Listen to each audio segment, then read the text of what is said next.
the informal sector, plays a major role in all emerging markets. In Kenya, there are just under 7 million informal enterprises. In Nigeria, 93% of all employment is in the informal sector.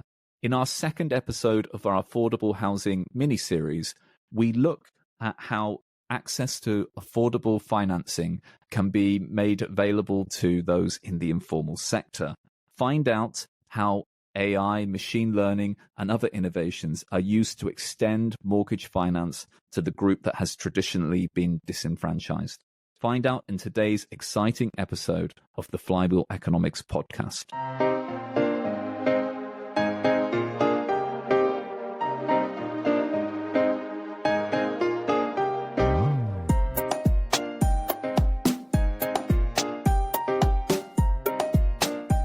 Welcome to the Flywheel Economics podcast. Flywheel Economics is a concept that proposes true, sustainable economic growth by viewing economies as ecosystems. I'm your host, Richard O. And I'm your co-host, Favor Ogbadu.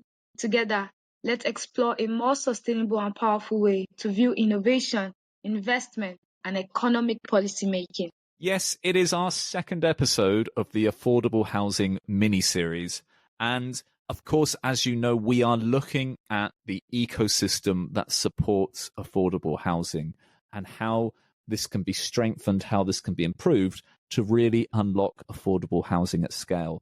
And in today's episode, we have a fascinating topic where we're looking at how we can tap into mortgage finance for those in the informal sector across the world. So, Favor, how are things in Nigeria on that side of things? Is it fairly common for people to get access to mortgages?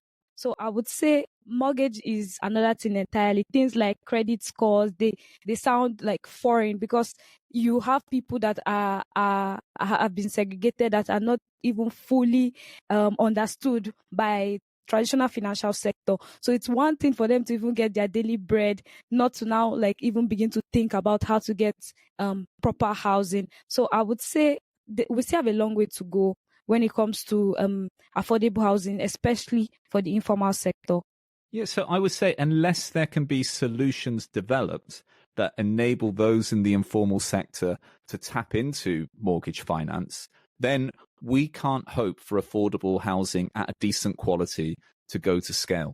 So this is quite fundamental in terms of trying to create that conducive ecosystem around affordable housing. And I'm really excited to hear some of the innovations that are going on in this space. Who have we got, Favor, who can help us understand a bit about some of those innovations? Yes, today we are in India with Sumedha Naik. She is the founder and CEO of Syntellect, and she tells us a bit about her organization and their flagship product called Right Profile. I'm not going to give too much away. Instead, we're going to turn to Sumedha right now to just get an understanding and insight of how her organization is transforming the lives of people in the informal sector. Well, look, I look forward to hearing what work they've been doing under Right Profile. Thank you very much again, Sumedha. So amazing to have you here join us.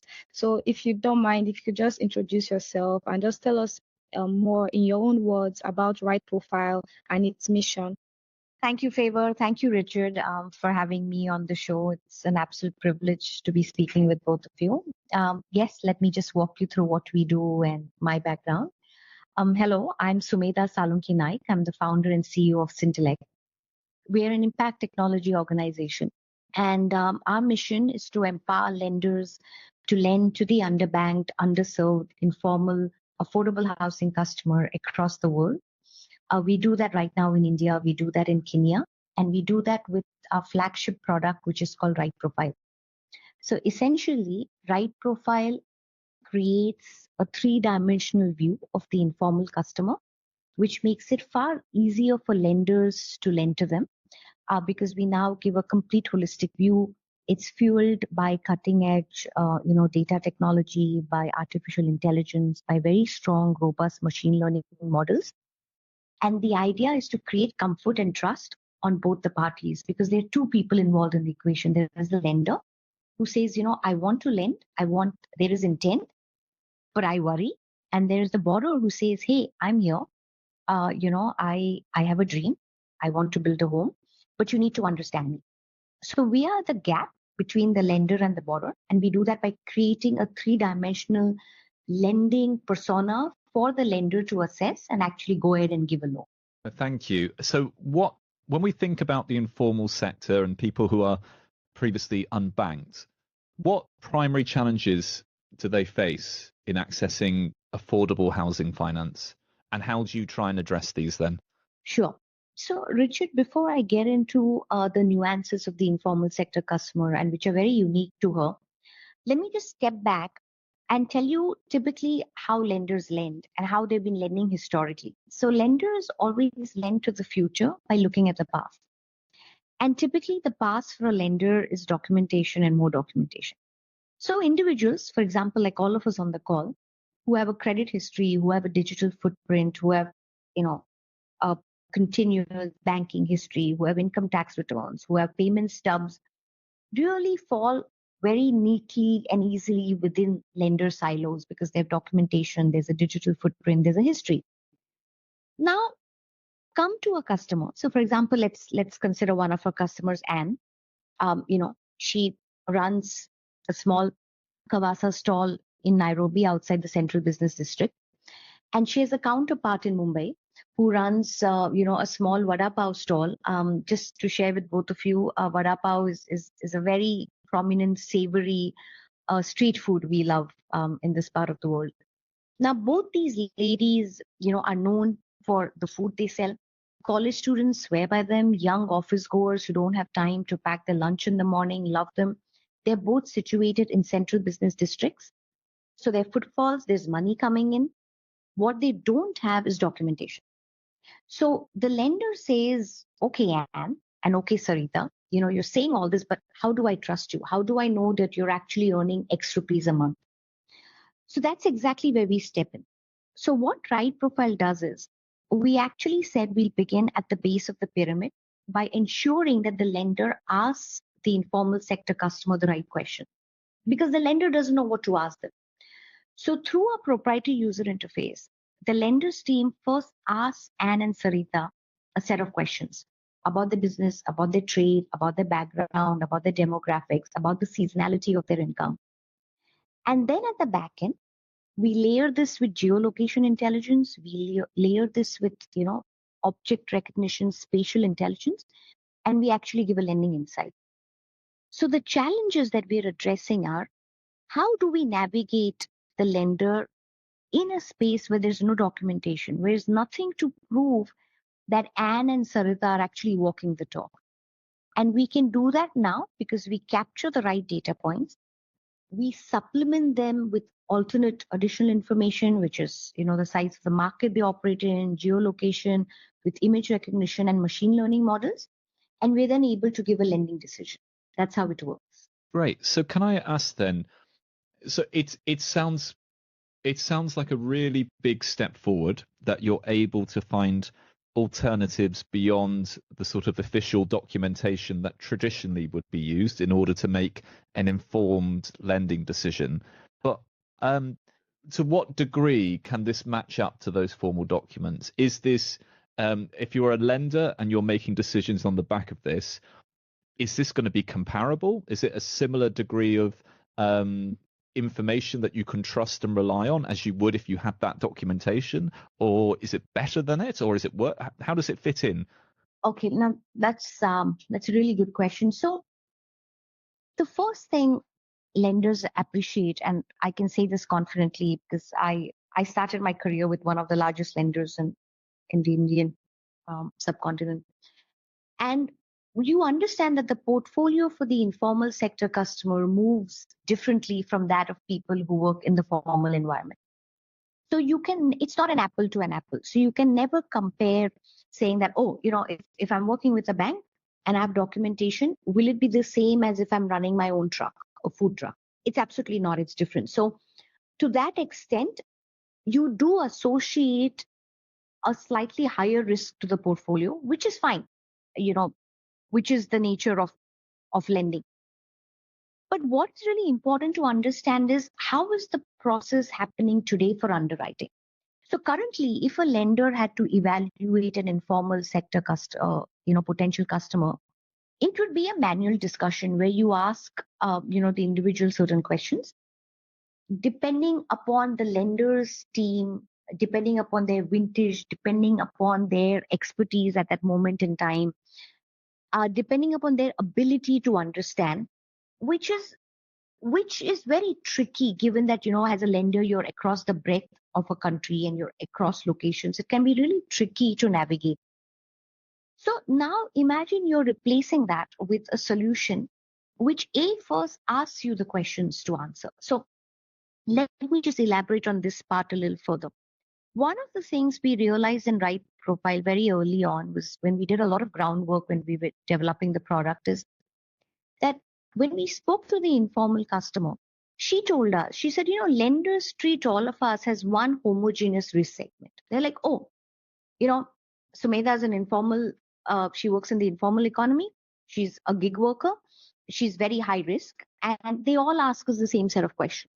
So we were like, okay, what do you mean by that? So she's like, let me give you an example. I'm a tailor, whereas Favor runs a small dairy farm.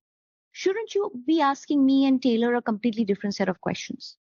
And that really hit home and that got us thinking. So one of the things we have done is we've identified the top 20 trades for the country. We've done it in India. We're in the process of finalizing it for Kenya as well. So for example, if Favor is a tailor, the questions Right Profile asks her are very different. The questions Right Profile would ask her are, great Favor, are you stitching for men, women, children? Are you, do you have a foot pedal machine? Do you have an automatic machine? Do you also have a buttonhole? Are you attached to any schools?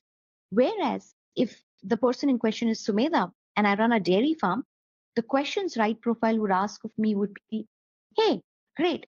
How old are your cattle? So at the back end, the algorithm is working on the fertility cycles. What's the breed? Because again, we know, the average yield per liter.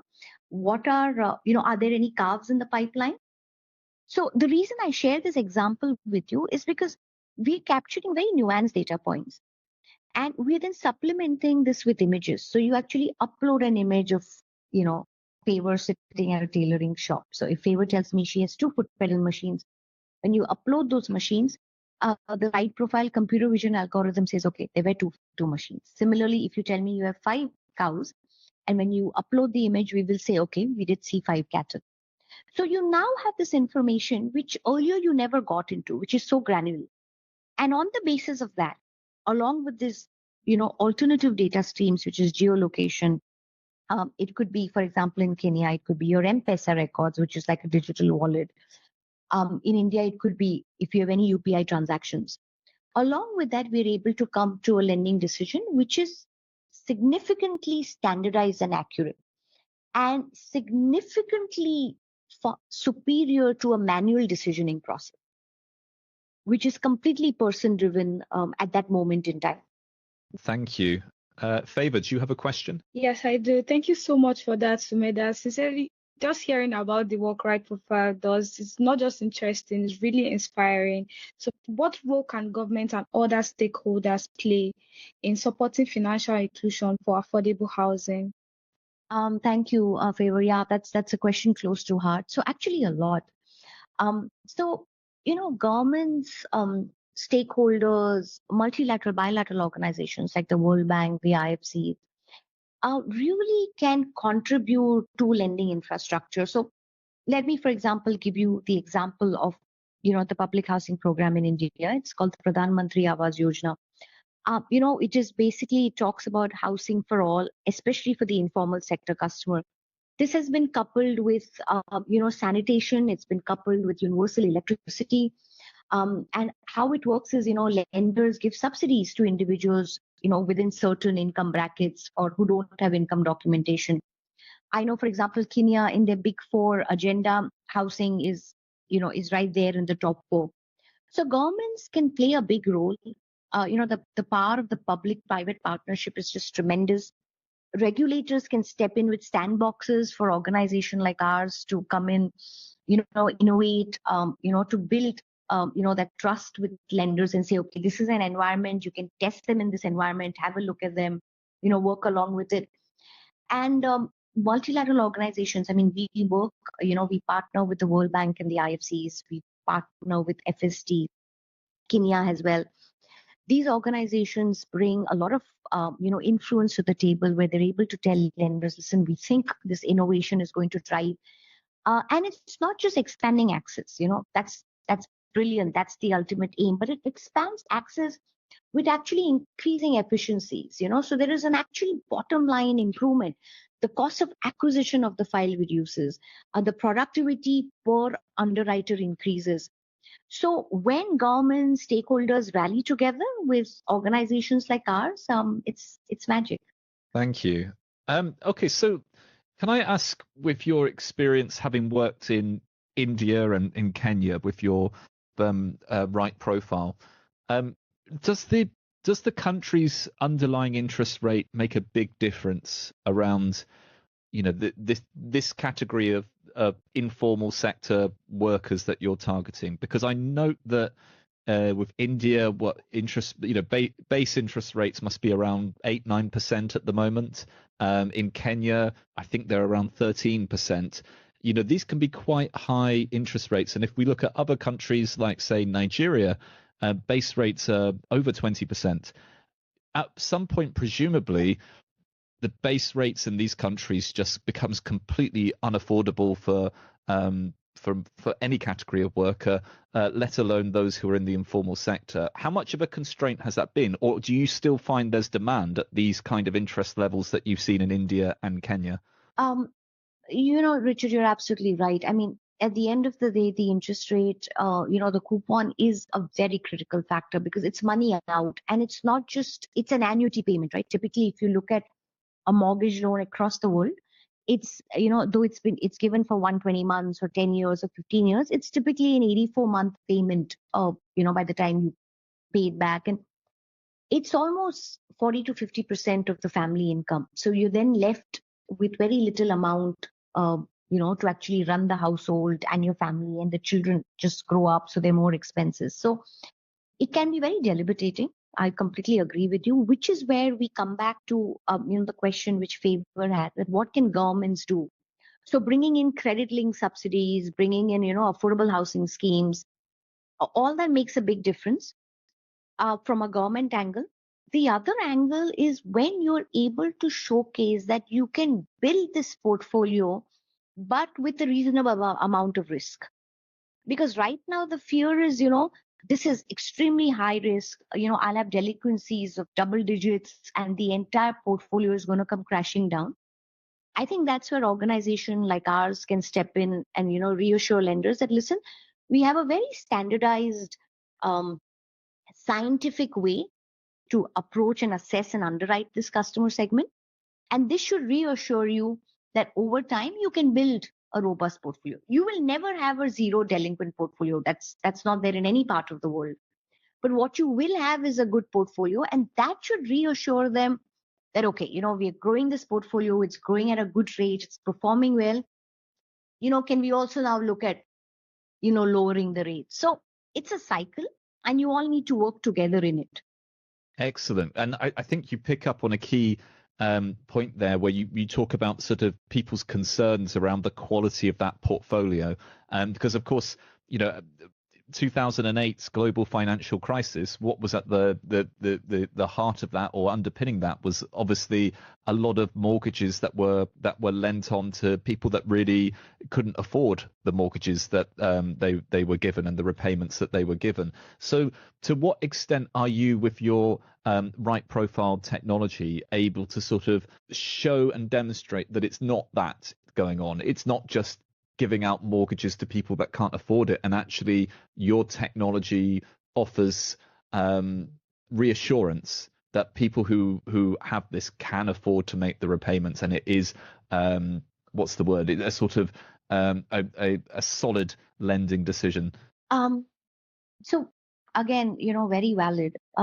So the thing is, the output of right profile is, when we say that we give a 3-dimensional view of the customer, we actually give it a report. The best analogy I can give is that of a blood report, where we give all the markers of the individual and say, this is good.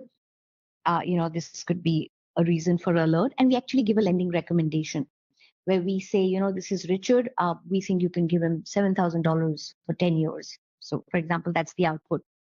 Now, the lending recommendation that Right Profile gives is the recommendation which we are confident that Richard is not going to default at, given Richard's current demographic state, current financials, current business stability. So the recommendation is the one which puts him or her at ease, where, even with, we factor in for the next 7 years, there'll be inflation, family income may change, family expenses will go up. But this is the annuity he'll be comfortable with EMI paying every month. And, with our existing lenders, we've got reasonable feedback that, our recommendations, have been positive. We've been seeing good portfolios. So I'm extremely confident that the recommendation which Right Profile, throws out for a customer sits poised right at the place of comfort. And it's a machine learning model. So it will always evolve over time, because there are economic changes which happen. You can have some really, unfortunately, bizarre events like COVID. So we had to change the model after COVID because nobody had anticipated that. But the beauty of the model is it's not static. It's always learning. It's always learning also according to the geography. So, for example, the model in India is very different from the model in Kenya. So all that's put in, and it just, with time, it's more precise and sharper. So that's another interesting area to look into. So you say the model is very different from Kenya and India and what you're doing. So does that mean it's asking very different types of questions to dairy farmers in India than it is to dairy farmers in Kenya? How much similarities are there between how you would go about this and how the model adapts for its environment that it's in? So there are two components to it. One is, of course, the questions that are asked. And that is also trade specific. So, for example, I saw that in India, small mom and pop stores are called kirana stores or dukan. In Kenya, they're called duka, D-U-K-A. Now, those we thought, were almost similar. They worked very much in tandem. But for example, Kenya, in certain parts of Kenya, like, Machakos County, which is around 100 kilometers from Nairobi, there is a huge part of beehive activity or honey activity, which, for example, is not there in the states we work in India. So that's something new. So the questions would be specific to a trade. That's one component. The second component is how the customers behave. In Kenya, the features, if you look at the machine learning model, the top features of performance would vary from the top features of performance in India. And there's nothing right or wrong about it. It's just the nature of the consumer there. So those are the localizations and the customizations that we bring in, which are specific to that region. Excellent. Favor, do you have any other questions? Yes, actually, I wanted to ask because you mentioned COVID and how the model had to be like changed and updated. So are there any other challenges that Right Profile has faced over the years, and how have you been able to mitigate that? Wow, that's a very good question. So, couple of challenges. I think, in the early days when we started with Right Profile, we really started it as a standalone product, saying that, this is Right Profile and this is what we have and take it. And we realized that all lenders in any part of the world already have loan origination systems or loan management systems. These are archiving systems, but they capture data. So the idea was you can't have another standalone system which, the lender team then inputs, because it's duplication of data. And we realized that, our idea was to make life easier for the lender. But when we started off, we were doing the exact opposite, because we were making them update data again into another user interface. It was just adding a layer of, it was just another task. So we then brought in, very agile application interfaces which talk to lender origination systems. We brought in, complete integration toolkits, so we can integrate with any lender and their legacy systems, even if they're built in the 1970s through integration pathways. So that was one change. When we started, we were, I won't use the word guilty, but I don't think we hadn't really granularized the user interface. Today, I can tell both of you with absolute confidence and humility that the user interface, the way we ask questions of, the specific businesses and trade is very nuanced and detailed. And the beauty is these then go fly back into a trade specific machine learning model. So the idea is over time, I am able to tell you in your portfolio that a tailor in a certain PIN code or an area code in your county or city, the probability of his income being between, $50 to $60 a day is 75%. So that's the level of, granularity we've brought in. And we're also constantly learning. I think one of the things which, at Syntellect we're relentless about, and I'm always tell my team is, we are fueled by cutting edge technology, but we are first, a customer centric product organization. Technology is the enabler, but the minute we lose sight of the customer's challenges, we won't be able to address even the lender. So we're always ensuring that we're talking to our lenders, understanding their worries, their concerns. And we are also constantly talking to the borrowers, to understand, okay, what's their problem? Where do they feel the lender is not understanding them? And a lot of times, unfortunately, the informal sector customer gets intimidated with a lender.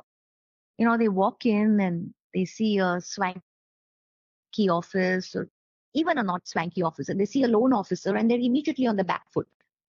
And we want to put them at ease, because they're running fabulous micro enterprises, and they need to be at ease to tell their story. So the user interface is always being tweaked, to understand what data point needs to be captured, what needs to be eliminated. And we're always, trying to improve. Thank you. So how far are you along in your journey with this?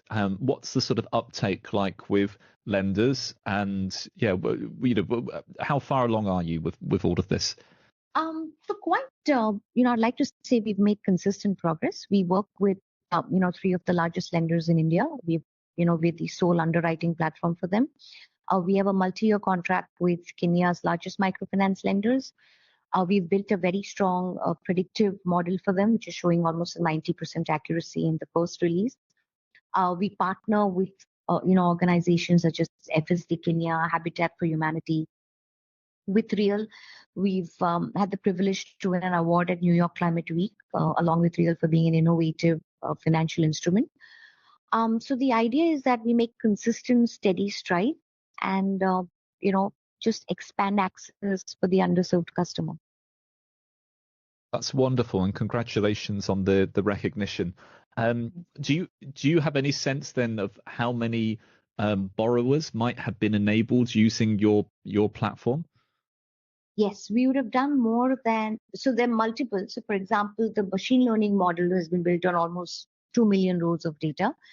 In India, right profiles would be upward of 35,000 now, and growing. Wonderful. So what do you see as the future now for yourself? It sounds like you're making steady inroads. You've gone far within India, although it's a massive market, and I guess there's still lots of potential there. You're making inroads into Kenya. What does the future look like for Syntellect and your technology and innovation? Well, we have very ambitious plans to expand access. So we've started with East Africa. We're very confident we can add value to the entire sub-Saharan Africa belt. So we're very keen to engage in other countries as well. We have now expanded our coverage. So we've started with affordable housing, but now we do microfinance as well. Because what we have noticed is the microfinance customer graduates. She graduates to incremental housing. So she will take a microfinance loan first to buy, let's say, a piece of cattle. Then she graduates to, building a wall or to building a bathroom. And then she moves even further to actually building a home. So we've increased the coverage of products. So we do 10 products now in microfinance besides affordable housing. And the idea is, to partner with stakeholders globally to continuously foster innovation and expand access. And I'm sure, Richard, in favor that, when we have a conversation 6 months down the line, the version of Right Profile I will speak to you about then should be incrementally even better than what we are today, and should have aided in increasing more access and giving comfort to both the lenders and the borrowers. That's wonderful. Should just ask, just before we go, is it, what's your main challenge in going to scale? Because obviously hearing what you've done in India and in Kenya, we think, well, that would be great if you were doing that in Nigeria, Uganda, set that we could name the host of markets where it would be useful for this. But presumably you have your own challenges that you have in terms of the speed at which you can roll out what's your key constraints at the moment? Sure. So I think, there are multiple challenges, but what is really important is for scale, we need to bring in people. And right now we are looking, we have Real who's backing us, and that's great. We have, a fabulous investor, but we are looking to raise funds from a strategic investor again, because we will need that fuel. So for example, we know Latin America is a very captive market. They've been reaching out to us, talking to us. And the idea is also, the approach we're taking is to take a geography, deep dive, completely understand. We don't want to spread ourselves too thin. We're still a very small niche team, and then spread farther. So for us to really have global access, what we really need to do is have more partnerships at global levels, which we're doing now, but we need to, accelerate that. And we would need, a strategic investor to come in with, the money muscle, and where we can say, okay, because we have proof of concept now, we have a product, we are definitely beyond the beta, we are live, we are monetized, we're out there. So we just need those strategic alliances to move faster. So I found the interview with Sumedha to be really insightful, and it was just really awesome to hear about the innovation that exists to tackle what is a real affordable housing crisis. And for me personally, my key takeaway has to be the fact that the affordable housing challenge, unfortunately, is not going to go away on its own. It needs very conscious, very proactive steps. And I believe that is exactly what Right Profile represents. And innovation is critical when it comes to finding solutions for the affordable housing challenge. It's very, very critical. I mean, there are metrics that exist to determine who is a good person to give credit to, but that only works when you're in the formal sector, right? So that's what Right Profile has done, basically innovating ways for people in the informal sector to shine, if I could use that phrasing. And finally, I would say innovation is only one half of the solution. Actually, the other half has to be being open-minded to innovative solutions. She talked about lenders in India, lenders in Kenya, and all I could think about was, what if those lenders had said no?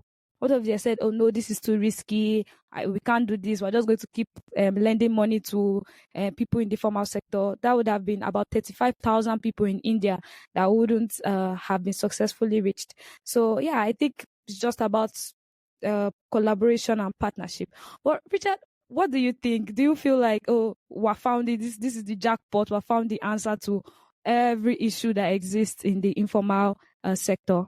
Thanks, Faber. And I think, you've hit the nail on the head in terms of, it's a really crucial step in the process of creating that supportive ecosystem, enabling those in the informal sector to tap into finance.